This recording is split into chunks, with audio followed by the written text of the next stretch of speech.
Okay. Well, thank you. I think everyone is here. Hi, Vancouver, sake friends. Hope you're having a good week. I think it's so nice here. Hi, Lexi. Isn't it so? It feels like a different world to be in Toronto without like, layers of heat tech. Yeah. Okay. It got summary quickly. Yeah. Yeah. We skipped it as we all always do. We skipped a couple seasons, or well, one. We skipped a season. Okay. So today is all about regions, and I'm excited to taste some of these, a lot of these sakes, especially the kubota, actually. Mm, been a while since I tasted that, and I'm a bookie too, actually. So I hope you're all excited to taste these. But first, we're going to talk about a few more things. Okay. Slideshow. Well, I feel like no, you did Greek reds today, right? Yeah, Yeah, reds are a little different. I was gonna say Greek whites kind of have like a little sake feeling sometimes to me. yeah, and like really good with food. Like Mhm. that was the one thing when I did it last week was like like great with olives, great with feta, all these like really strong salty flavors, and it just like they just sang, which is great. So yeah, did definitely like the ease of being able to like pair it with food was like very reminiscent of sake for me. Mm. I remember I had the Hazaki's Asuriko at a Japanese restaurant in New York with like mackerel, I think, or some sort of like like fishy fish, like a bluefish, and it was just so delicious. Yeah, I wanted to get some of his wines, but they were obviously sold out. But I we have the Yaya, which is like the other great producer. Mm. Um, is well, their wild ferment Acertico, which is barrel aged. It's just like round and rich. Ooh, that It's sounds, like burgundy. It's yeah, so fun. Yeah, that would yeah, I'd like to go there. Well, there's a lot of places I like to go to, including like Vancouver. But yeah, Certico, not Certico, that's the grape. Um, Santorini. yeah, Santorini would be great. Yeah, Hazaki's I saw in Vancouver last year or a couple of years ago at like Liberty stores. If all of you are into that, watching here, you should go find those wines. Yeah. So day three, it's really fast. Yeah. Wow. This is a very moody, not very summery photo. This is Akita. Yeah, very mountainous, very moody, I think is the word. Oh, this is Akita too. Yeah, that makes sense. So today's class is about regionality and this, you know, like what is regionality for sake is the big question, right? Because with wine, I feel like it's just a lot easier to define this. With the beer, even, it's probably a little easier. Maybe we've had more time to talk about it or think about it, but we got to start somewhere. Terroir, what is terroir? What contributes to this concept is a big. I remember like 10 years ago, I was just like, terroir for sake is water. That is my like. I want to fly that flag. I'm so like that. That's me. And then now I'm like, maybe not. Not no, but like maybe there's other things involved. As you get There's a older. bigger picture. Yeah, yeah, I uh, remember being that gung ho about things. yeah. Well, Just definitely. yeah.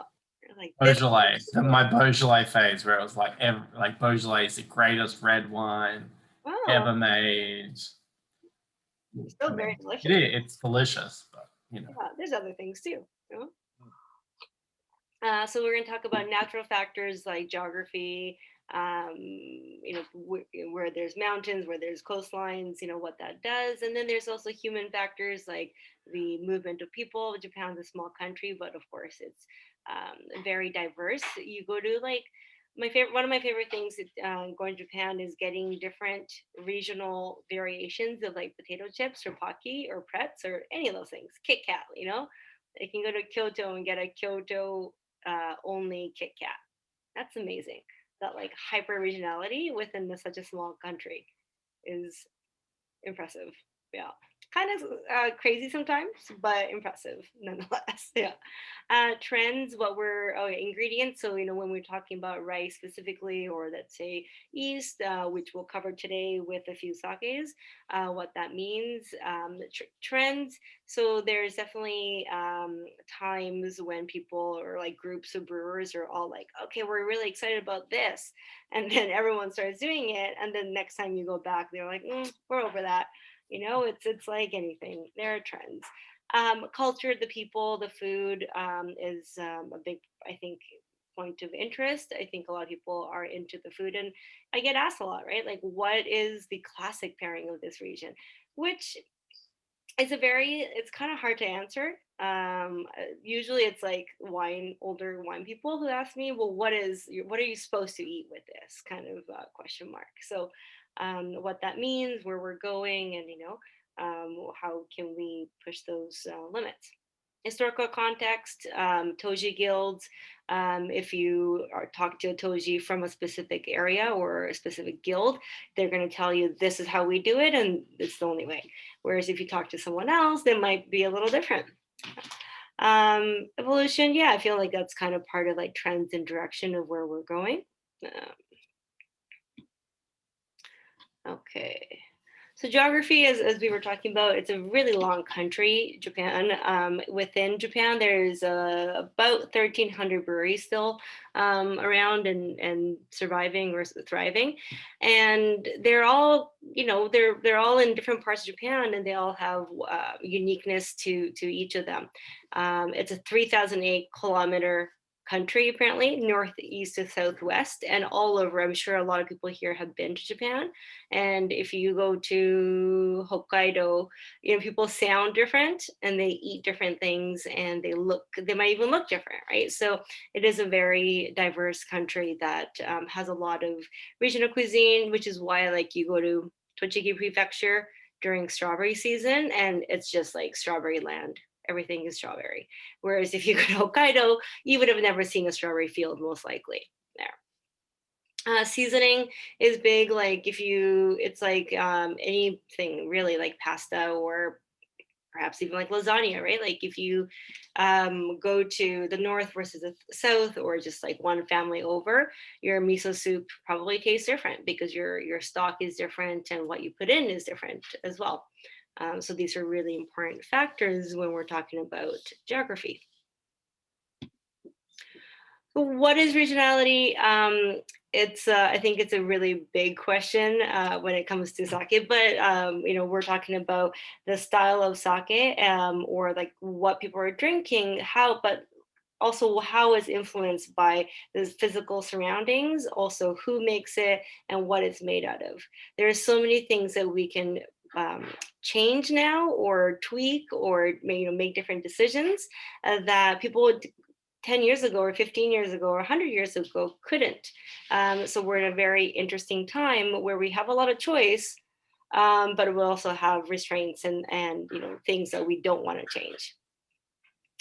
So where it was made was an indicator of how it would taste, but at that time, before technology, before the movement of stuff and goods, that it was also a limiting factor, which kind of made it easier, I assume. Like, if you're in Akita, you're not making a non-Akita style sake, because that's why would you? Like, you weren't influenced by, maybe like magazines or TV shows of brewers talking about different styles. Also, they couldn't probably get rice from the south. So there's a limiting factor there as well. So technology and skills, knowledge have all made it possible to make all different types of sake in Japan and beyond.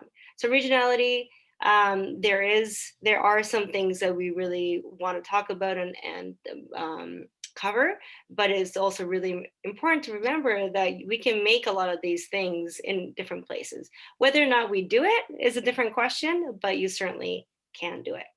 Right. Okay.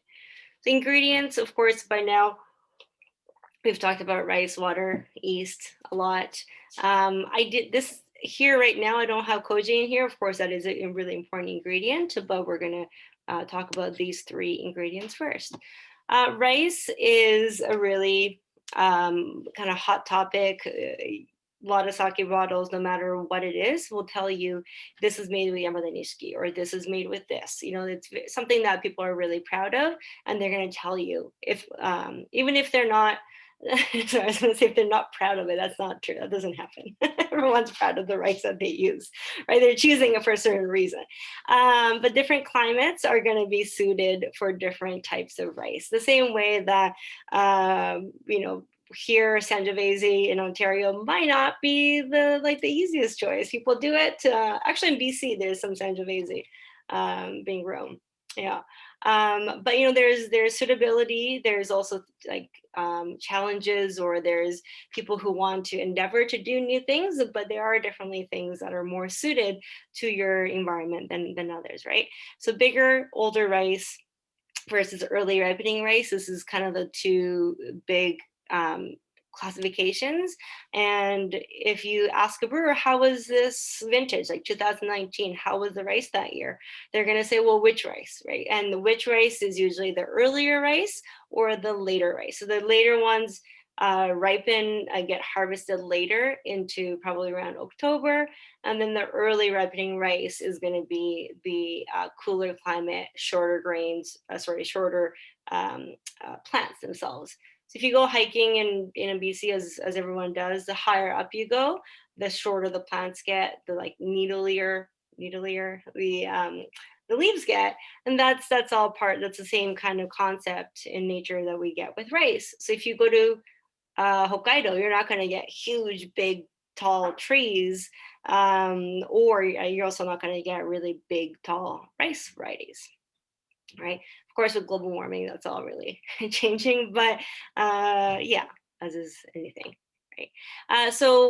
Early ripening rice can withstand cooler climates. They get ready to be harvested with less sunshine, but also they can be planted earlier. So right now, we're in like late May, I guess, right?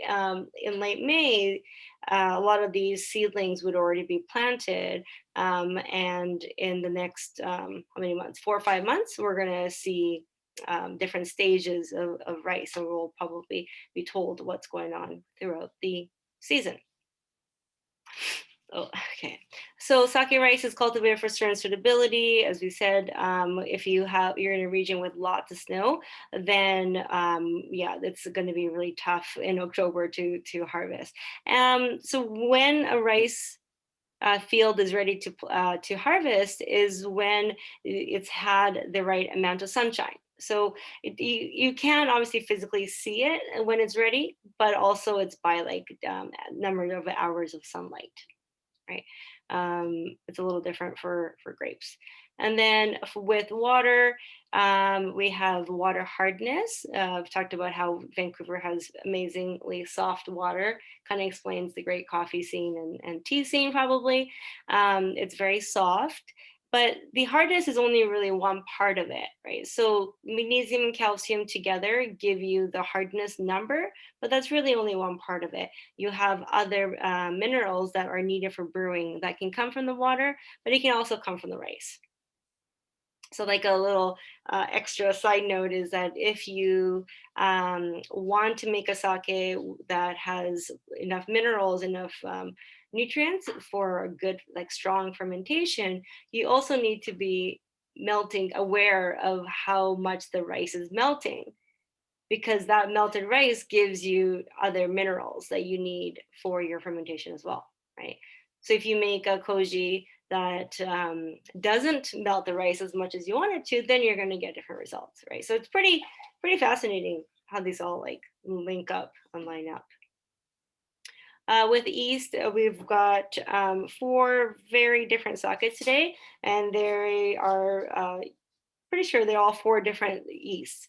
And some of them are regionally really specific, really important, like Masumi yeast, number 7, what we're going to have. That is an extremely important sake and sake yeast. When we talk about pure strains of yeast, we're talking about in the lab, people like technicians have created pure strains of a certain yeast that they want, but also breweries can keep their own, and it might mutate, it might change a little bit over time, but that's their yeast. And that's what I think Masumi's yeast right now would not be bought from a lab. That would be their own yeast, which is yeah, based on yeast number 7. Ambient yeast is not that common, but I get asked about it a lot. I feel like with wine people interested, they're like, you must have wild yeast, right? Like, yeah, it's possible, but it is very uncommon still, and also unreliable. Those are the negative points, and then the positive points are, of course, that you get a lot of um, um, uniqueness, and you can get some really cool things with the sake. New strains of yeast are being created or found all the time, identified all the time. It's of course, yeast is available in nature, but it's up to scientists often, or lab technicians, I guess, to be able to find it, to isolate it, and to create it, or to what's the word I'm looking for? To reproduce it. Yep. Proliferate, the word? Yeah. Yeah. Yeah. Wine yeasts are also being used, not this class, but there are producers like Holbiden in Tochigi who are experimenting with wine yeast. That gives you a little bit of a different acidic acid profile. You get way more citric acid with wine yeast. Flower yeast, we're going to have a strawberry yeast sake today, which is super fun. It's the yeast has been extracted from strawberry blossom roots. Yeah. Okay. But what about table rice is the question you should be thinking about. But what makes sake rice so special, right? And we talked about this in day 1, day 2 as well, that sake specific rice, when we talk about sakamai, we're talking about a specific rice that has been grown for brewing sake. If you eat that rice, obviously you can eat it, but it might not be the most tastiest rice that you'll ever have. They're very, if it's been polished as well, right, you're going to get a really clean starch flavor, and that's not necessarily what makes rice super tasty. It's not clean starch taste. A sake specific rice, lower protein, shimpaku that's well defined, large grains, hard to crack. All these things are important in sake rice, and that's why growing it is harder. And also, as because of that, it is more expensive and hard to come by. Right. Other things we talked about here, broken down by enzymes. You want the rice to be able to be broken down. You want it to be able to absorb water to some degree that you're looking for. So all these behaviors and how they interact with its environment is really important when brewers are using it. And these can all be different depending on the variety, the vintage, and the farming. So all really big questions in there. But what about table rice? That was the question. What about table rice? So table rice, we have higher protein. The shimpaku doesn't exist, right? The grain's a little smaller. It is easier to crack, and all these things now make table rice a little cheaper, and also easier to grow as well. But you can again make perfectly good sake with table rice, right? And most sake is made with table rice. It's not better or worse, but certainly the Yamada Nishiki and the Omachis are more expensive at this point in time. How is it grown? If you, I actually haven't visited Masa in Abbotsford in his rice fields, but I imagine maybe like Andrea has here. Is Andrea here? Yeah, maybe she has. But I don't think using wet fields doesn't. I don't think that would work in BC. But in Japan, for rice, I don't, whether you're talking about sake rice or table rice, it's done in this way. The way the photo looks, it's flooded paddies, and this is a method that was brought to Japan by the monks from China into Japan. And so seedlings are planted every year in the spring, so they just got planted. It's not like grapes where we have vines that stay in the earth and get gnarly and like really old and impressive looking. Each year, the plants are uprooted, so it's a very different process. And when we're talking about terroir and things like regionality, we can have these conversations, but it isn't as easy as kind of going, okay, well, the roots are there. It's been there for 20, 30, 40 years. So it's taken on this kind of complexity or this kind of intensity. It's not as parallel as that.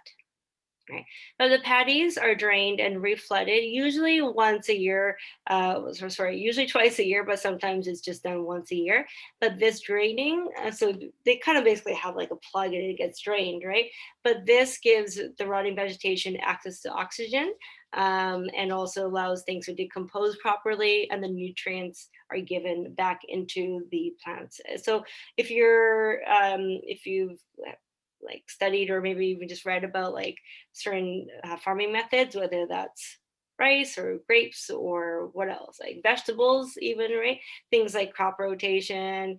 That's something that farmers are talking about. Nitrogen, putting nitrogen back into the earth. These are all things that rice farmers as well are talking about. So ripening happens in the fall, and harvest is around September, October. It doesn't go into November. I think Okinawa is the only place that has that can get two crops a year, but it's once a year. So planted in April, May, and then it is harvested in September, October. So September will be the early ripening varieties. So 500 Miyama-nishiki, and then table rice as well. October, we're talking about like Yamada-nishiki, omachi, probably yamadabo, and those kinds of rice. Okay. Okinawa is the southernmost part. Yeah, it's there's a few islands that make up Okinawa. It was the last part of Japan. It was the last area that became part of Japan. Yeah, very tumultuous history and still very big questions around it. But it's where like the American bases. There's a few, but it's one of the bases. Yeah. So this is me not 2 years ago, 3 years ago, maybe in 2018, wearing my boots. I got my boots, Nick. My mom's, yeah, Yay. just in time for summer in Toronto. I have to go help at like Fresh City Farms or something to make them worth it. Yeah. So the story is that these boots that I'm wearing, my mom lent them to me when I went to Japan, and they're like official bird watching, the official bird watchers of Japan or something. It's their brand of boots, and they come in different colors. And my mom loves them for some well, she lives in Vancouver, so maybe you guys can tell me like why she's in love with them. But they roll up, and I wore them to Japan when I got to go and harvest some rice. Yeah, we were told to bring boots if possible. I should have just bought them there in hindsight, but we were told to bring boots if possible, and a hat. And I brought this very not farmer like hat. My concept for my outfit was like French farmer. Yeah, but I'm sure that's not quite accurate either. So anyway, I also just got water in my nose. Yeah. Okay. So this is in Hyogo Prefecture, and this is Yamada Nishiki Fields, Ozeki. It's a really, really large sake producer. Excuse me. They have Yamada Nishiki fields that they work with directly. They're contracted out. And if you go to Champagne and you see all the Moe signs, all the big flags saying that this vineyard is for Moe, it's kind of what it looks like in these rice fields as well. So all these rice fields are going to be sold to, not the rice fields, sorry, the rice itself. The harvest is going to be sold to Ozeki. Okay, yeah, these older farmers were very proud to show us their craft, and it was really quite sweet. Uh, so we do not harvest rice by hand anymore. This was just like show and tell. It was like a field trip for children. Is kind of what it felt like with a bunch of sake educators. So they showed us how they would have harvested by hand. It's all tied like in the photo on the left and hung up like this. And this isn't done either. As you can imagine, it's a lot of work and not very efficient if you compare it to like tractors and machinery. But you can see the mud there. It is pretty sticky, and this is at the very end of the season. So during the season when there is water in the patties, it's really sticky. So when we were in some kind of wetter parts, we were all like sloshing around, losing our balance. So it's a lot of physical labor. The way that they tie these bundles here, very few people. I think we were told that one person in this whole village knows how to do this method now. Yeah, so it's definitely a dying or a lost art. Okay. So a lot of these varieties, I am sure that people here have seen or have heard about. They've seen it on labels. So Yamada Nishiki has this crown logo or on it. I think it's clip art because it is the king of sake rice, and I'm sure some people have heard of this phrase before. So Yamada Nishiki, it is easy to work with. It's easy to polish, and this makes it really reliable. The grains themselves are physically quite large, and you've got big shinpaku too. If the grains are larger, the shinpaku is larger, then you're going to have your finished product be larger, right? And that also is easier to work with. 30% of sake rice, of all sake rice used, is Yamada Nishi, so that's a huge percentage. Even though it's expensive and hard to grow, it is still a huge, like it's the majority share of the sake rice. But it's known for elegant, soft texture, really pretty style of sake. Well, I think putting lemon into my water was a bad idea. Because you're watering now. Oh no. Gohaku Mangoku is the next one. This is a sake rice that is famous in Niigata, but also Toyama too. So cooler area, cooler climates. The rice plants themselves are not as tall as Yamada Nishiki or Omachi. They're physically shorter because again, if you're getting 2 meters of snow in Niigata, you can't have 2 meter rice stalks, right? It's just not going to work. We have cool climate, shorter, smaller. The grains themselves are smaller. And it is still relatively easy to polish, but because the grains are smaller and harder, because it's grown in small, cold areas, the rice itself doesn't melt as easily, and you get a harder sake profile. Doesn't maybe make a lot of sense, but it's more like the flavor isn't as expressive. You get like more lean, you get a tighter sake taste. Miyama Nishiki, we're going to taste this rice too in the Masumi sake. And this is a Nagano specialty rice. It's grown in mountainous region. There is snow there, but it's a like very warm, fluffy snow. It's a very big difference, right? Like Hokkaido, you get snow, but it's cold and damp and wet and heavy, versus Nagano or Niigata being like warm, fluffy snow. Very different. The size of the rice is similar to Kohaku Mangoku, but you get a little more smokiness and kind of like a softness with this rice. But Nagano people, the Nagano brewing community, decided that they were going to make their own Nagano style. The geography of Nagano and Niigata are kind of similar in that they're mountainous and you get snow. So it can be easy to kind of compare them. So the Nagano people said, no, we're going to actually make a sake that is rich, a little more smoky, a little more full bodied with their soft water as a way to differentiate from Niigata. So we're going to taste Kubota, which is a very classic Niigata sake. And that one's going to be like clean, sharp, dry. And then the Masumi is going to be a little softer and a little more, maybe not so smoky in the sake, but a little more texturally like rounder. This that I'm doing with my hands. Okay.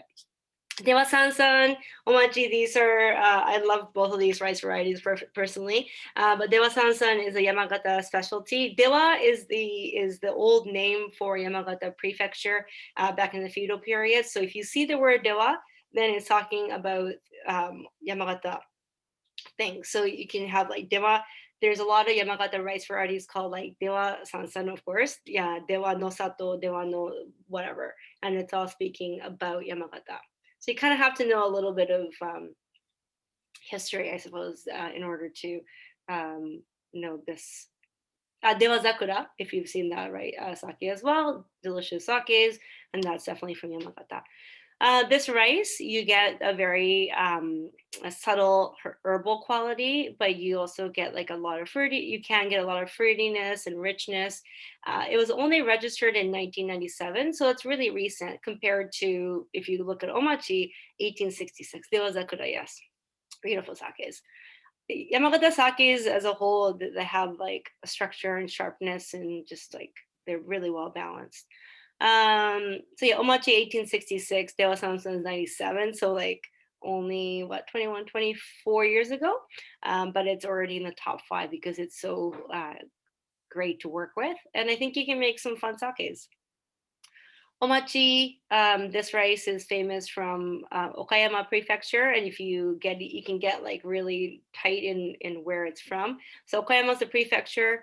You can get, but you can also get Akaiwa Omachi, which is specifically in Nakawa region. Bizen is a slightly larger area, so Bizen Omachi is quite good, but Akaiwa is like the very best. And you have to be like approved by the farmers to use akayomachi. Yeah, it takes a long time. So Mitobe-san in this photo here, he his omachi is actually all akayo omachi, but he's so cool that he doesn't say akayo omachi on all of it because it's a little humble flex, I think, because he says, "Well, all the omachi I get is akayo omachi." It's like I don't need to put it always down on my labels, but yeah, he's able to get as much as he wants apparently.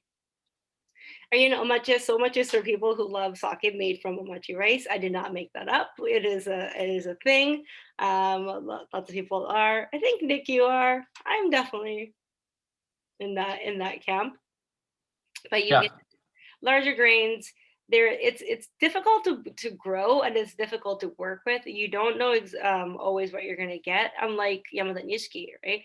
And Yamada Nishiki being the rice that people like to nickname the like teacher's pet. Omachi is like the kid at the back of the bus making problems for the teacher. So you don't always know what you're gonna get as a result, but when it's good, it's great. And you hear that with grape varieties too.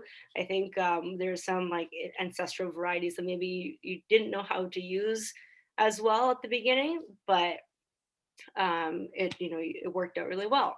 You hear that in different parts of the world. You get a rich texture, earthy, spicy notes. Omachi, the reason why it's harder to polish is that compared to Yamada Nishiki, as a comparison, the shinpaku is shaped differently. So in omachi, the shinpaku, the starch heart is a sphere, is round. So as you're polishing, you hit that part really quickly. Whereas with Yamada Nishiki, the shinpaku is flat. So it looks like just like a flat piece of, I don't know, flat 2D piece of shinpaku, and that is easy to work with, right? Because you can polish quite a bit, quite hard, and still be not hitting the shinpaku. So much use shinpaku is bigger, but you hit it quicker, which is why it doesn't get polished as much usually. Then we have other regional rice varieties. Thank you. I have heard of all of them. Yes, Simon, you have for sure. Um, so other regional rice varieties. This isn't regional actually. Yamadabo is one of the parent varieties to Yamada Nishiki. So Yamada Nishiki is Yamadabo and Omachi crossed. We became Yamada Nishiki. Wataribune is kind of a fun story. It's basically DNA. In terms of DNA, it's Omachi, but it was found at a later date in a different part of Japan in Chiga, and they just named it crossing boat because they didn't know what it was, right? But Wataribune is shorter, so it's the full name I think is Tankang, short Wataribune, and that means that compared to Omachi, it's a lot shorter because it's in a cooler area. Hatta Nishiki is from Hiroshima, Yube no Kaori from Fukushima. So a lot of these regions and prefectures are competing to try to make their own variety of rice to be famous for. Yeah, it's a little bit probably political, a little like tourism involved, marketing, all those things are important factors here. More pictures of Yamada Nishiki fields in Hyogo. You can see after we've cut it here, this is what it looks like. A lot of us were dealing with like rashes on our arms because the pollen, I guess, or the flowers of the grains, a lot of people are allergic to. There's some brewer people who are allergic to koji as well, like koji spores, and they get like really like seasonal allergy kind of symptoms. So I guess it's not the career for you if that's your reaction. Okay, so some trends happening when we're talking specifically about regionality. Local rice varieties are really big right now.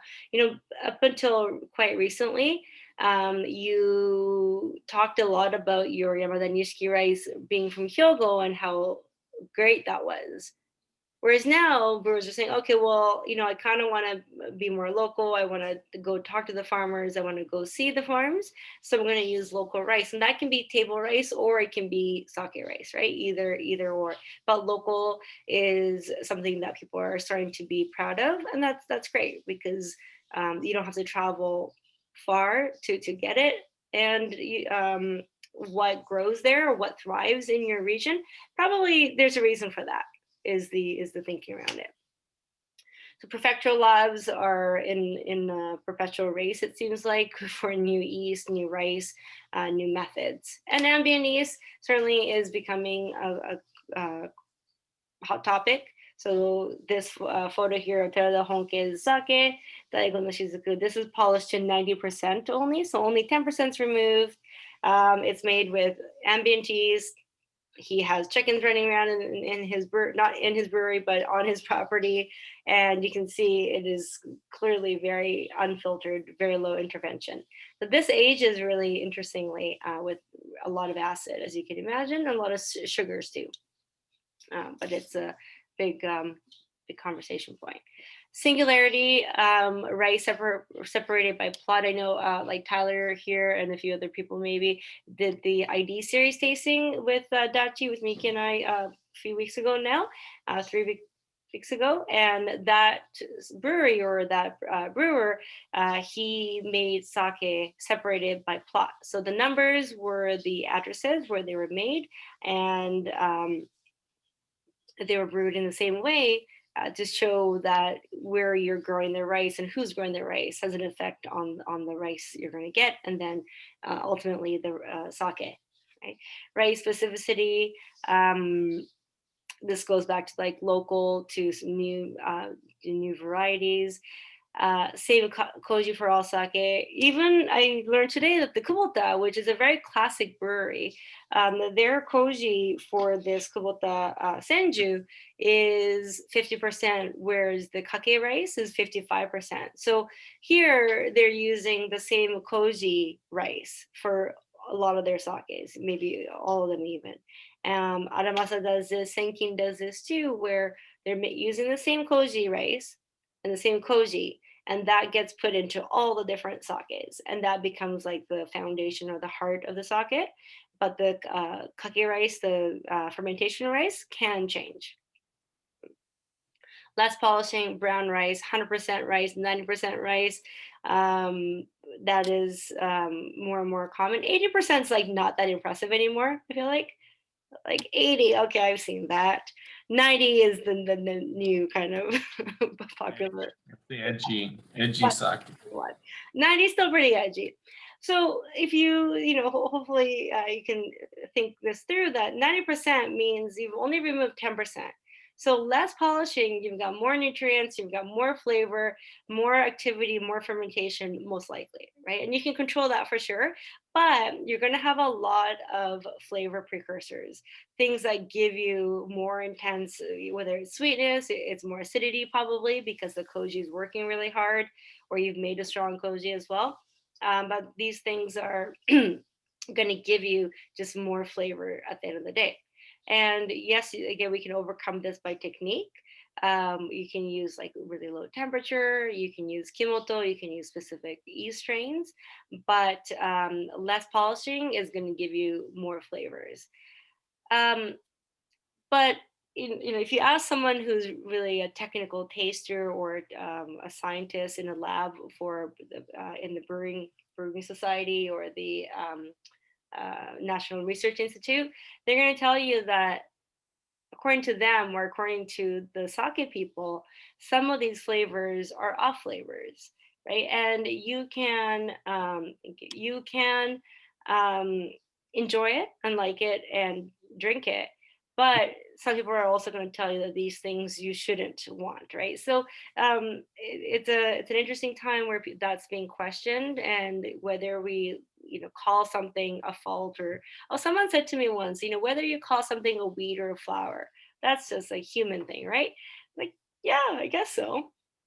So, whether next time you're weeding, maybe you'll think twice about pulling out that dandelion. As an example, Sauvignon Blanc notes, like your typical New Zealand gooseberry tomato notes, is apparently not something you want in sake, but why not is hopefully the question that we're going to see. Terroir in sake fields. There's a lot of reason why terroir in rice fields, in rice growing, is can be kind of like, no, that's not terroir because we're pulling up the rice. There's no roots involved. We're using wet farming methods. But even with that, right? Like the earth that it's in, that it's growing in, the water that you're flooding your fields with, the aspect, like the geography of it all, how close is it to the mountains, or like what kind of sunlight you're getting, that is all part of terroir. So it's a little more difficult to show than grapes for sure, if you compare it to wine.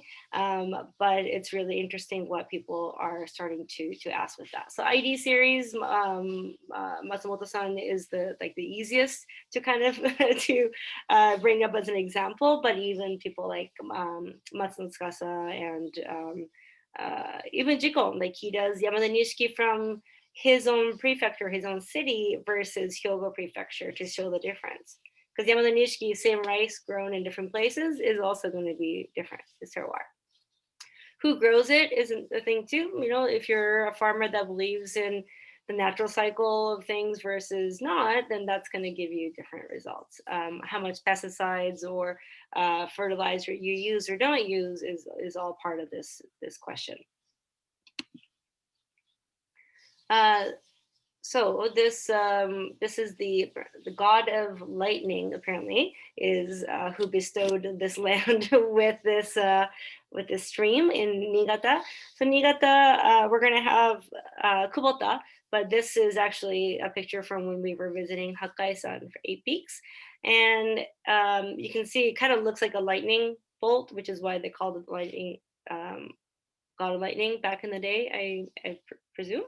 But it's very, very soft water. It comes from their mountain ranges, and Niigata, with all that snow that they have, the snow melts and they get it at the brewery or all around, and that's why it's soft. If it has time to go through the mountains and like underground, then that's going to be a little harder water or more minerals. So in the case of like Ishikawa, for example, snow melt water, but it goes through Mount Haksan, and then it picks up more minerals and you get a different profile. So traditionally, water was sourced locally. You wouldn't be like trekking up a mountain to get water, but that does happen now, right? So Koheiji, he takes a truck up the mountain in Nagoya and brings back mountain water. Izumi in Toronto, they get water from Muskoka, which is hour and a half, something like that, away from Toronto. Definitely not downtown Toronto water. And whereas in Vancouver, like the 2 breweries in BC are using water from their own, municipal sources, is what I understand. And Vancouver water is very soft, but water in Japan is extremely soft. So on average, we get a water hardness number of about 60 milligrams per liter. And BC is around there. The makeup is a little different, but for comparison, like if you go to Alberta, you're looking at like upwards of like 200, 300. It changes depending on the Rockies and like the snow melting, apparently. Yeah. So any clean water can be used. and you can make a water recipe, right? So you can filter it, you can remineralize it, you can do a lot of things to the water. It's typically not like really adulterated that much, but you definitely can, right? Like I've seen breweries where they have what looks like kind of not chemical, but like minerals maybe in the corner of their brewing room, and you're like, oh, that's to change the water a little bit. Yeah. So if you go into barista competitions, you can also bring your own water, or you can make your own barista coffee water. So if you're not so lucky, like you're in Vancouver, you might want to do that if you're going to compete. Um, yeah, mineral composition can also come from rice. We talked about that. How if you want certain nutrients, it doesn't just come from the water, right? You can get it, you can access it from melting the rice as well. Magnesium is really important for yeast metabolism. So you can't have just like super, super low soft water either. That won't give you a very good extraction. You should try that. You can try that with, again, with like Vancouver tap water, or if you buy like smart water versus Evian, it's a good extreme example of what that does. If you make like cold brew tea in your fridge and you used tap water. I used tap water from once from Toronto. It was not a good. Like there was no color. It actually just looked like water at the end of it. It's a pretty big stark difference what that does. Famous water sources. Okay, so nada and fushimi are the two examples of soft water and hard water that you'll see the most often. And this is like real benchmark locations or regions for sake brewing because of what their water is like, right? So in Nada, which is modern day Kobe, we have harder water. So this was called miyamizu, holy water, right? And they were very surprised, or they were very impressed at how much fermentation they would get in Nada, and thought that it was because their water was blessed and holy. But cut forward to technology and science, and we know that it's because there's a lot of minerals in the water, and that gives you a healthy fermentation. So less ginjo sakes from this region. Kobe or Nada has some really famous breweries. They're quite large. Hakusuru is like the most famous one probably from that area.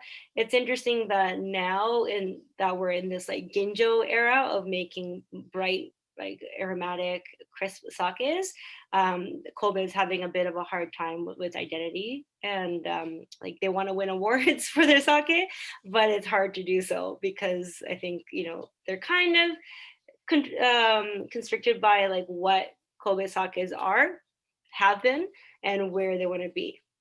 So I know a friend who was asked to consult for a brewery that wanted to win medals in the international stage. And she's like, "Wow, this is a pretty big project. How do we make a bunch of really old breweries in Kobe kind of catch up to modern day?" Yeah. But it's also like, well, why do we need to be drinking ginjo sakes all the time? Yeah. I don't want to drink only one sake. So maybe it's just about like being proud of what you do. Fushimi, Kyoto. Fushimi is like a district in Kyoto still, and we've got softer water. And it was always considered like prettier sake, and not probably the most modern way of classifying them anymore. Not the most, I would endorse it, but shimi sakes were considered female, like feminine sakes, and nada sakes were considered masculine sakes, right? So that's like a distinction that they used to put out there. Gekkeikan is the most famous in shimi. Gekkeikan and Hakusuru sake both available in Canada, but Hakusuru from Gekkeikan and Hakusuru, I think usually the big ones that you can access very easily are both from California. So that might not give you the best indication of originality with these two. These two places, Hyogo and Fushimi, wow, Hyogo and Hyogo, still account for half of all sake production. Okay, so that's a huge amount that you get from these two places. Pictures of the caves in the Akiyoshi Karst caves in Yamaguchi Prefecture. So this is Taka is from Yamaguchi, Dasai is from Yamaguchi, Uniqlo is from Yamaguchi. That doesn't mean anything, but the water in this prefecture goes through this terroir, and you get water that is harder. You get it's kind of like it tastes more almost like slipperier. It's a very different texture that you get. So it goes through these limestone systems. And you can walk through this like huge range. It takes you like 30, 40 minutes. And by the end of it, it's really humid. I wonder what that's all about actually, but a really fascinating place to go through. So you see the stalactites. What is it? Yeah, Stalactites, thank you. stalagmites. Stalagmites. So you see both of those, what Nick just said, inside. Yeah, the sakes that Taka makes with this sake with this water, sorry, are definitely like more structured. They have this like mouthfeel, like a little bit of oiliness in all their sakes, and also really good beef from this area. This is Taka-san himself. He's the brewer here. He is quite a character. He is the Toji. And what does that mean for the sake, right? So a lot of breweries now don't have an official Toji anymore. They have the owner of the company, who has taken over the management, as well as the technical fermentation and the brewing side of things. Then there's places like Kinakusho, who have a management boss, and then they've hired on a technical role. Niwan Nightingale does that too. They separate the roles, and that used to be the way it was. A lot of breweries were also like landowners or like feudal lords, so they owned the land and the rice fields, and then opened breweries, but they weren't actually the ones physically making the sake. That was up to the toji themselves. So toji, the kind of the English word probably would be master brewer, but this is one person who is responsible for all the aspects of sake making and all its kind of functional groups, right? I think I mentioned before the person who is the head of the koji making is like next in line after the toji, or it could be the toji. And then the next in line would be the shubo person, bless you, the person who looks after all the starter stages. But Toji guilds were established during the Edo period, and this was a system of official kind of education, HR, PR. Like this, it was a really important aspect of sake, and you see that even with like different artisans in I don't know, like in Europe as well, different parts of the world, where you would share techniques, you like hire people, you teach them, you take apprentices. It's a very important part. And with sake as well, you had styles, or you had regional styles um, that were translated or were passed on to the next generation through the Toji guilds. Right. So, if, for example, we talk about Ichigo Toji, they were making tande karakuchi, light, crisp, clean sakes, and the Toji guild of the Ichigo Toji would have taught other people, new people who came into this guild, how to make those sakes. Whereas then you go to Noto, we talked about like Ishikawa Noto brewers, Toji, they were making sweeter, richer sake, and they would have had that influence wherever they were. But more and more brewery owners are the ones making sake, so they're owner operated businesses. And there's also now different universities. You can go to the agriculture universities and take up fermentation or brewing. That's like Brock University, maybe it would be the equivalent. Or like UCL Davis has like winemaking as well. Right? Map. Thanks for doing that, Nick. Yeah, my pleasure. So, sakes. Anyone have any questions? Thanks for putting up the east. One. We're going to start with the first one being Masumi Kaya. It's funny, the person selling this sake in Toronto is also named Kaya. Not in BC, but in Toronto. Yeah.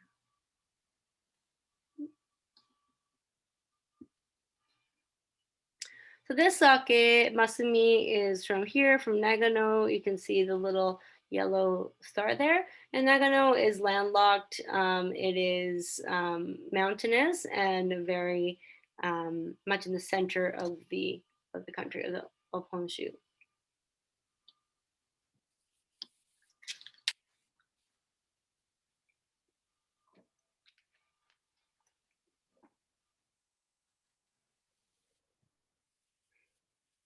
So some of the labels are a little lighter on our packets, Nick.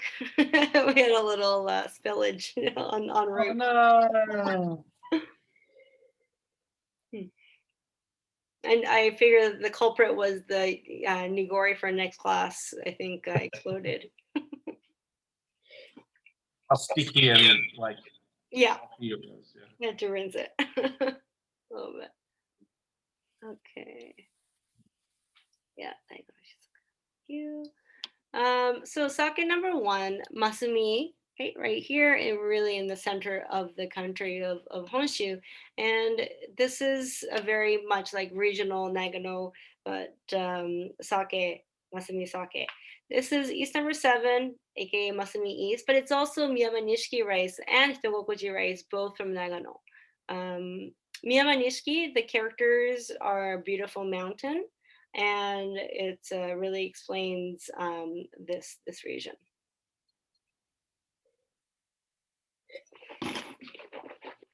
That's right. Yeah, always so delicious. Yeast number seven is the most used yeast in the sake world right now. The lower the numbers, the older it is. So yeast number one was discovered in Sakura Masamune Brewery. Yeast number six is Aramasa yeast found in Akita Prefecture. So these were naturally occurring yeast, like yeast number seven, Masumi yeast. This was the ame yeast that they were using, right? Not using, but they were it was there. It was like squatters' rights. Like it was already there, and it was doing well there. And then these prefectural labs said, "Okay, your sake is really good. Let us analyze it." And then they said, "Okay, this yeast is this good quality variety," and they made this like pure version of it, and they named it yeast number seven. But it is readily available even in Canada, and it's a very strong fermenter.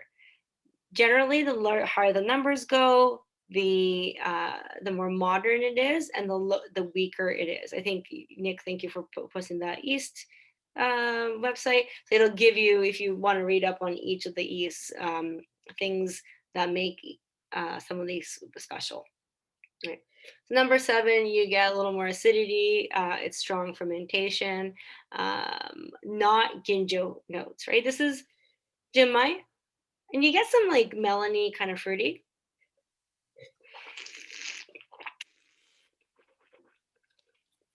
But you don't get like, you don't get melon and banana and apple, No. licorice, and all Lots of ricey cereal notes.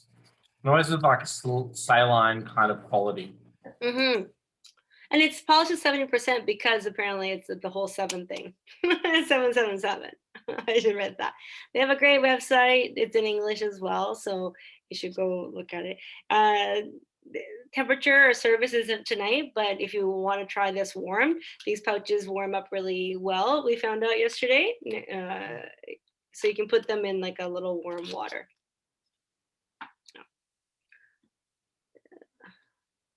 This is always a reliable sake. It's just like very tasty, very Moorish, which I found was a very British word today.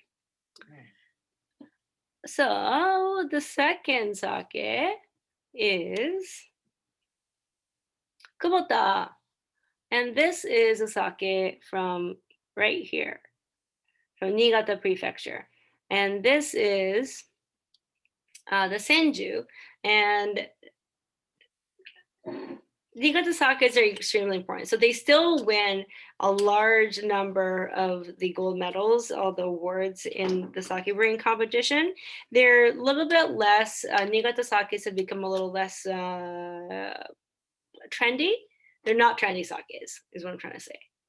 Yeah, Niigata, so Kubota, Hakkai-san, Yoshinagawa, these are all really, Kikusui as well, all very famous Niigata breweries. And back in the day, they would like scoop up all the sake awards. And technically, they're extremely sound. This is so pretty.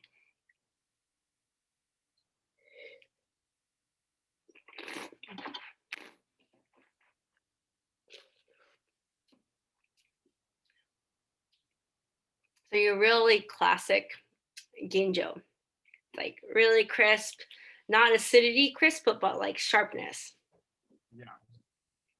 Yeah, tasting that Hakkai-san snow aged sake yesterday, the similarities in terms of just like the style, it's very light, but like almost like metallic is probably the wrong word to use, but it just has this like Edge the to it. minerality very pronounced and very like intense. Yeah. Oyakumangoku rice. This is the like the cool climate rice we were talking about. That's a famous in Niigata, also in Toyama. But this is the shorter grains, the harder, and the koji rice is 50%, but the kake rice is 55. Right.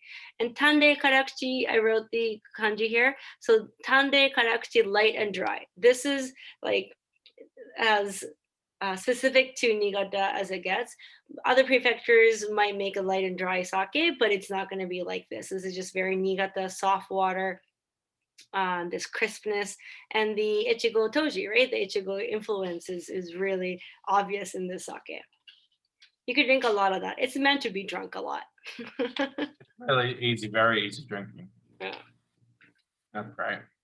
It's a little, like you said, metal, like salty in a different way. The Masumi is more, it's a little warmer, but this one has this like sharp saltiness. If you think about the Well, food, it keeps it fresh. It keeps it fresh. And I see what you mean by like the acidity is not super high, but that minerality and that kind of saltiness is keeping it fresh in your mouth and like keeping you want to drink more, which is kind of why we put salt on food, snacks, and stuff to like keep you wanting to drink. So I see the value in this. This is kind of delicious. yeah, this is a dangerous sake. This is ginjo, right? So it's added alcohol, and that addition is going to give you that sharpness and like lightness on its feet too. See its snack taste, yeah. And when you add alcohol, I think I mentioned before that you get more aromas and more flavors, but you also can get some structure to it. Like if without that, like this little bit of sharpness of alcohol, it would be like a sweet kind of like whatever sake. But this gives it definition. Maybe that's the word I'm looking for.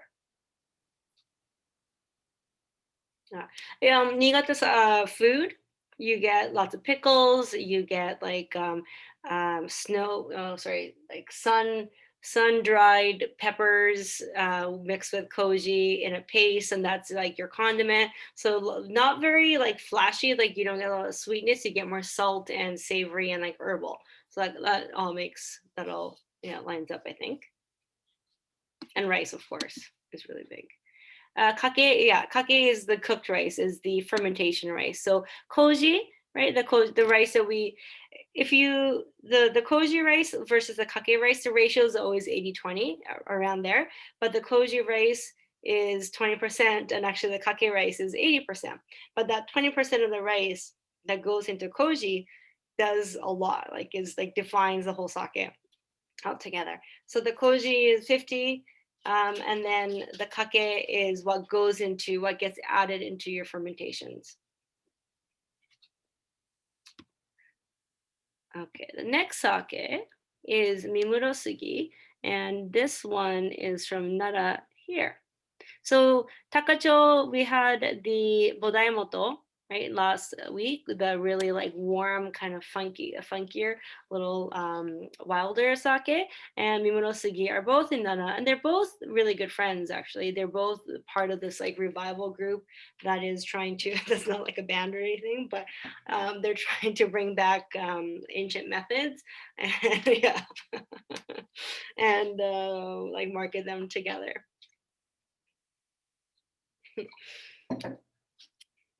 Mimonosugi's motto is drink miwa, which is their city, right? And they're saying, okay, we want you to drink the rice and the water and like all of who we are in with this sake.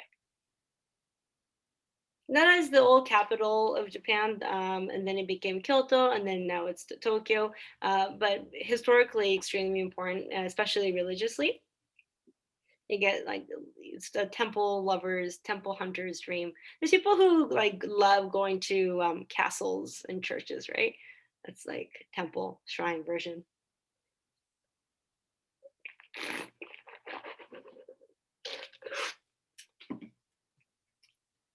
This sake it says karakushi says dry, but after kubota, it's like quite a bit of sweetness.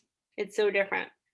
Okay, so Mimuro-sugi is in Nara Prefecture. This is the brewer here. And this is a Tokubetsu Junmai Karakuchi. It's a Tokubetsu Junmai, and then it's their dry sake. Tsuyahakaze rice is their local rice and is polished to 60%. Tsuyahakaze is only in Nara, and Mimuro-sugi and actually Takajo or Kazenomori from last week, they're the only two breweries that use it apparently. And this is East Number 9, like super classic East Number 9. This is the kind of the oldest ginjo yeast that is still being used, and you get these floral aromatic notes that the like what when you choose East Number 9, when you choose a ginjo yeast, you want these aromatics. That's what it's being chosen for. But yeah, it's the oldest one. So you can get like 14, 18 nowadays. Those are really impressive, big, like juicy, candied kind of notes sometimes. I think we had Tatenokawa, right? In this class too. Tatenokawa is uses 14 and you get those like really fruity notes. This is fruity, but not extreme.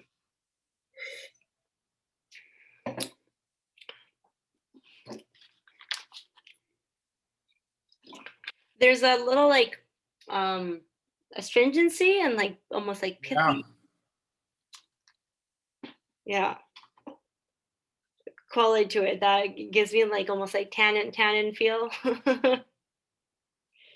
That's a good note, and I think that's like you can see the benefit in that. Like it, those kind of notes tend to pair well, like go really well with food, and like you know help bridge flavors from a textural standpoint. This is a super great. I get a little bit of like I think it's just me today, but like sweet banana kind of flavors. Um, Yeah, definitely. The like banana, isoamyl acetate. You definitely get those that ripe, not ripe, like that sweetness. Yeah. much softer and rounder style than the first two. Like the first two had a lot of sharpness, a lot of intensity, and this is a little rounder, a little bit more giving, a little bit more like soft.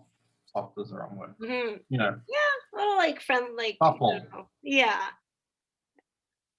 Would you use that tannin for pairings in like with food if you were doing it with wine, like vegetable dishes? Like, what would you what would you do?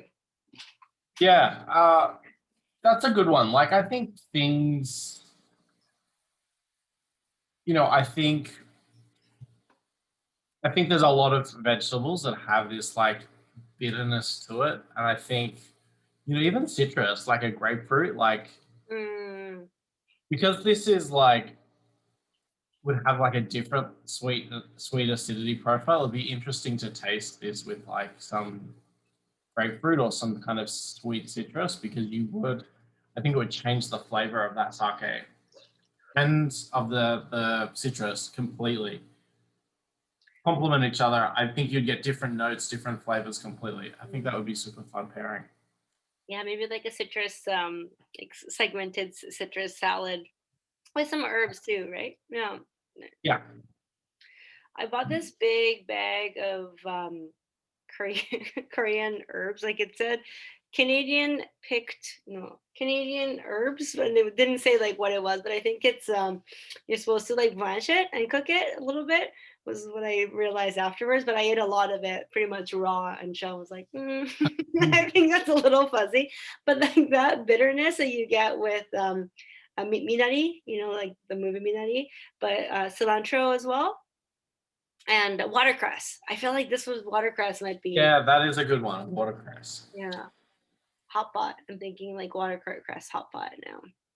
Mm, okay, and then the last sake is amabuki, and it is right down here. So it is in Saga, in Kyushu, and that's our second sake from Kyushu, but this one's going to be quite different. So we're talking about kind of normal yeast that people are using, and this is strawberry yeast. It's a strawberry blossom, so like the strawberry plant. It's from the roots, but they put like strawberry imagery everywhere because strawberry root imagery is not as pretty. To be honest, it's not as easy to sell. So Or distinct, like it's just root. yeah, You'd be like, oh, that's strawberry. yeah, it could be burdock, it could be potatoes, it could be a lot of things. Yeah, potato root doesn't sound that great. Oh, potato. Oh, wow. Wow, that's big. Yeah, this is nama as well. So we get a lot of things going on.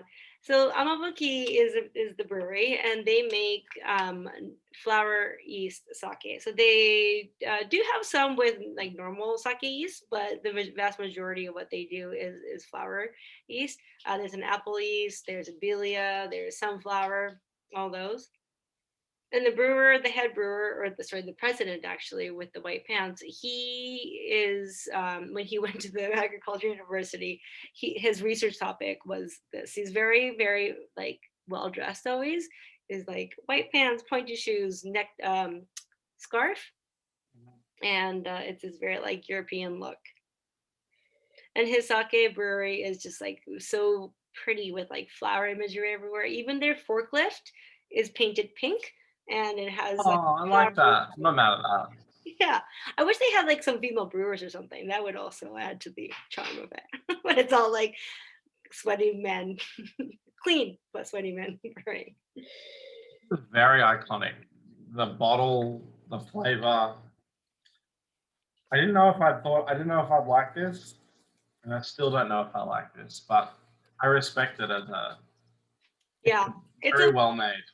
polarizing. I can see that, especially because it's nama and it's got so much acidity. And this is omachi rice. So apparently, a few years back, maybe well close to like 10 years now, they switched the rice from I think Yamada Nishiki to omachi. And part of this like strawberry imagery is just that, right? It's imagery. So you got to make a sake that has this like lightness and prettiness and strawberry sweetness to the sake.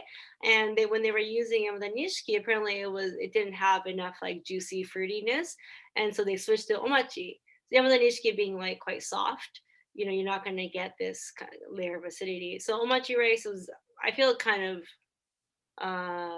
unexpected. You wouldn't expect this Oh, hearty rice, right? If I was to take like a wild guess, it probably wouldn't have been my first like yeah guess, but it worked out.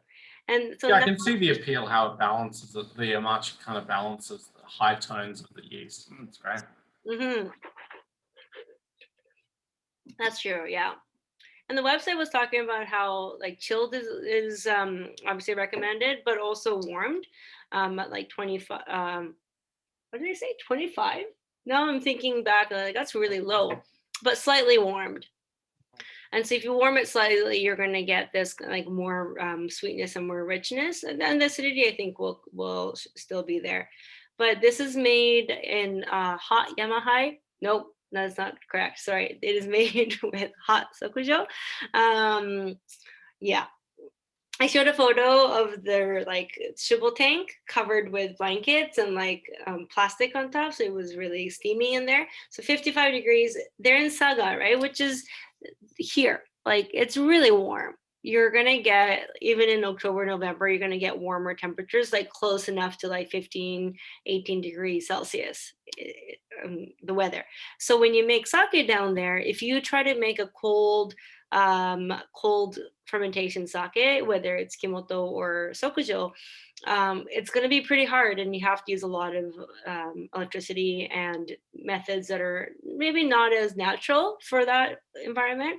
So they went with hot sokujo, right? And at 55 degrees Celsius, you get really active fermentation. The kojis and the yeast are really happy, but you also kill off any bad yeast, like yeast that you don't want in there. Right? And you get a very quick fermentation, so you get this sharpness too, and that's part of this like preserving the fruit, personality of each sake, because you want it to be fruitier and fresher. Yeah, that's a fun one. They said that you can put a slice of strawberry, like try. They said in the website, try with a mouthful of strawberries. They didn't say mouthful. They said a bite of strawberry, I think. That'd be kind of fun.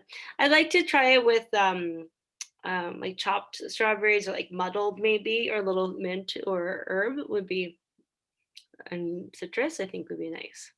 I'm literally still trying to figure out like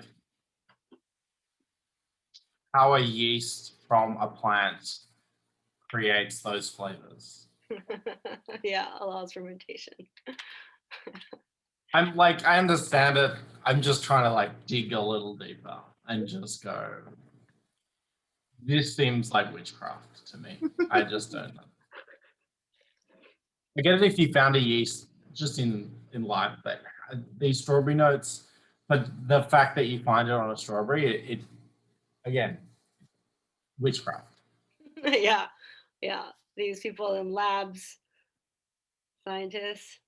I should ask the escarpment boys Yeah, who run an escarpment labs, who run a yeast. I just don't understand it. yeah, that would But be. and then it's not just strawberry, but there are other Mhm. yeasts from the same plant. And I think Anyway, like that's the yeast that was on the plant that they specifically isolated, but it could be a different, if you go to a different place, the yeast on that strawberry plant probably is different too, right? So you're not going to get like strawberry notes with strawberry yeast each time either. So that's a big thing to remember. Yeah. but um I like this. I like the idea, and I think it's super. But maybe like if you had an allergy to strawberry and you've never had strawberry, you could taste this and go, "This is what strawberry tastes like." Yeah, it's like phantom, what's it called, phantom, yeah, Yeah, experience. yeah. Someone actually said that to me though once at an event. They're like, I'm actually allergic to strawberries, do you think? And I was like, oh, I don't know, maybe just don't drink it, because I did not want to be responsible Yeah, for yeah, like, absolutely. If it was just a civilian coming up and be like, "Can I have this?" I'd be like, "No, I can't try. I am not a biochemist or an allergy doctor. I have yeah, no idea. I would hate for you to be like, I had this sake and now I'm, yeah, no. I cannot give you any advice." It's the same with people like with wine, like sulfites. They say I have a sulfite allergy. How does that happen? And like, what wine should I drink? And I'm like, I'm not a doctor, and I don't understand sulfite allergy, and I don't understand. I don't give you this advice. Like, drink it, don't drink it. Sulfite in wine confound me. Some people are very sensitive, some people aren't. Yeah. Some people are sensitive to the sulfite in red wine. Some people say that they're sensitive to the sulfite in white wine. Really? Should Yeah, we and make that they asked me distinction? to understand, like decode that for them. And I'm like, I don't understand. Yeah. Some people are like, oh, well, sake, like when I drink it, I feel great the next day. I'm like, that's good. Just keep drinking it. Or people are like, no, I think it's, really hard on me. I'm like, okay, I mean, listen to yourself. Yeah. Usually That's just a sake hangover. hangovers are okay for yeah, exactly. Usually sake hangovers are pretty okay for me if I stick with just sake, but you They never kind do. of hit and then they end quickly. Wine, just like it's a whole day Mhm. thing for me. Just don't finish with that chartreuse just because it's chartreuse day and you're good. Better, at least not good, but better. But there's no sulfites in sake, so that's a good thing if Yeah, people and no vegan, gluten. That's true. no gluten, vegan, I think. Yeah. Yeah, they're not using anything to find that's like animal products. Burdockies, I don't know.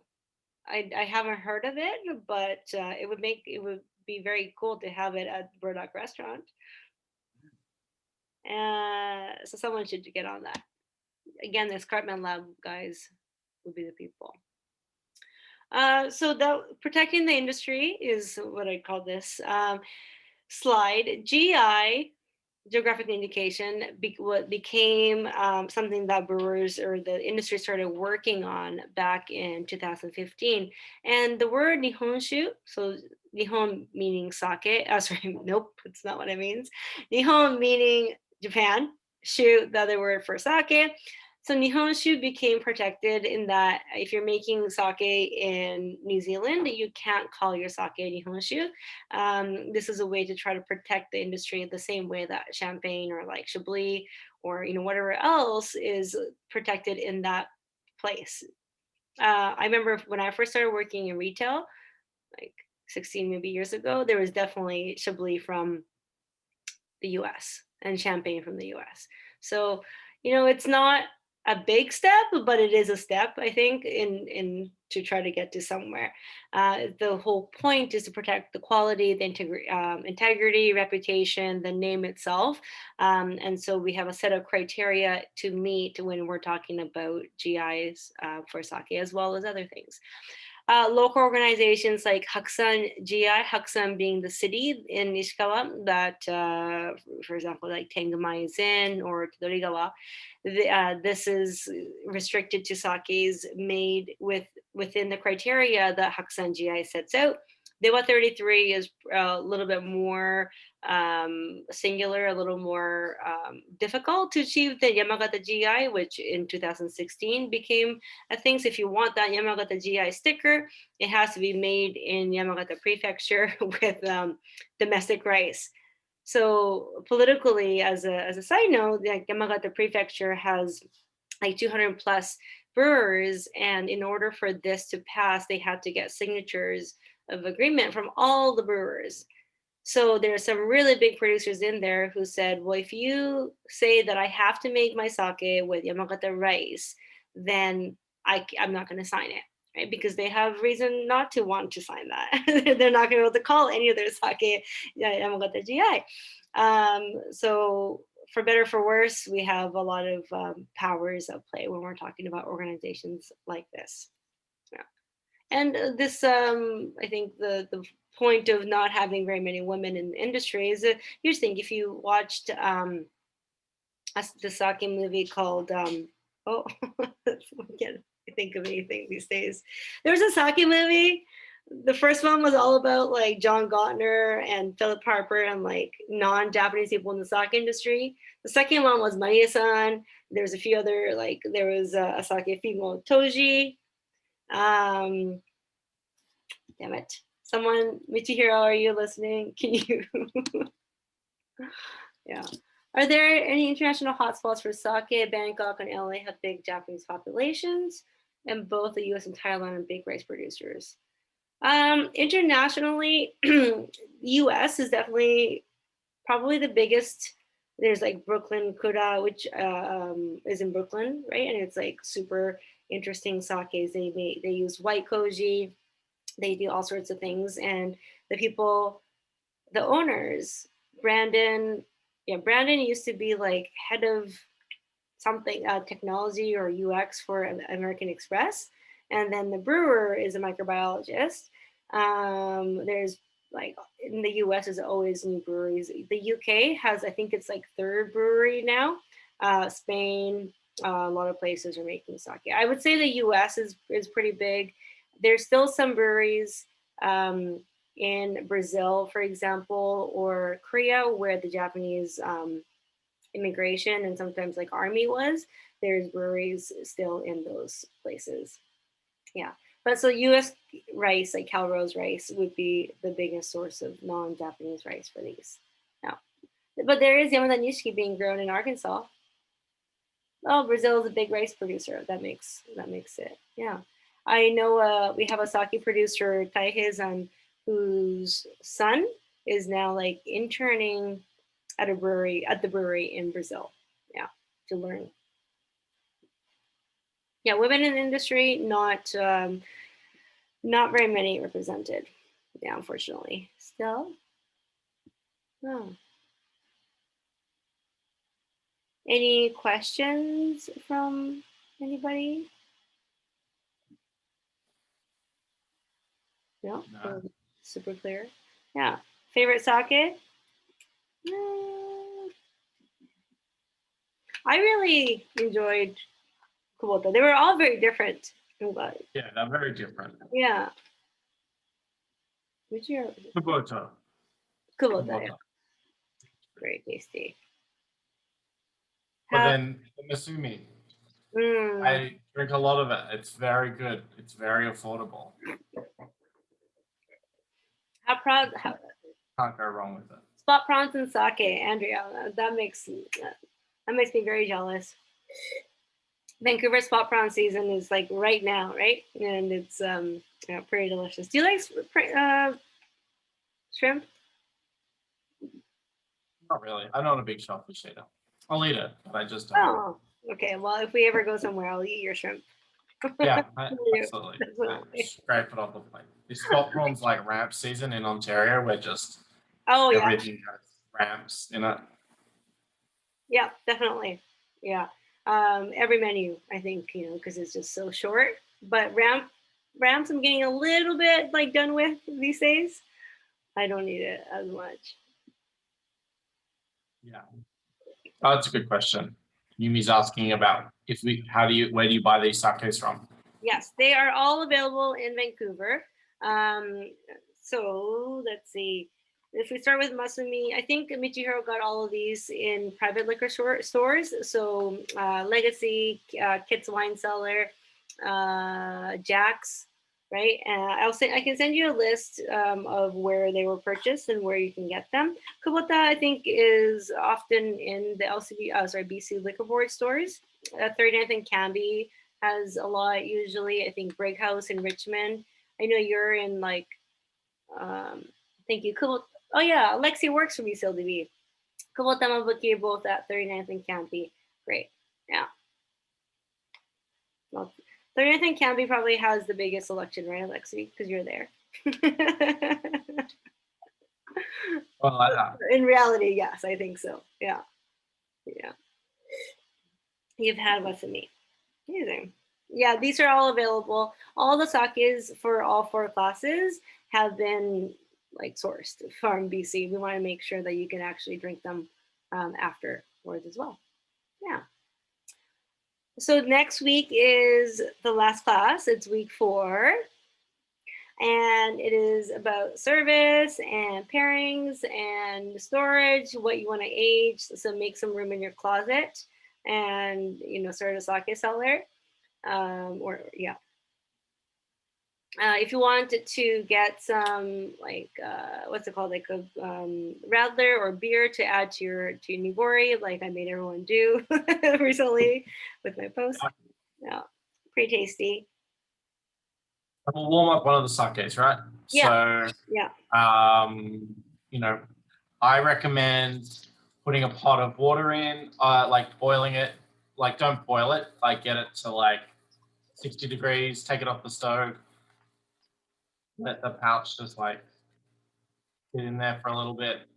Don't even open it up, and then so then it won't spill and you know go everywhere.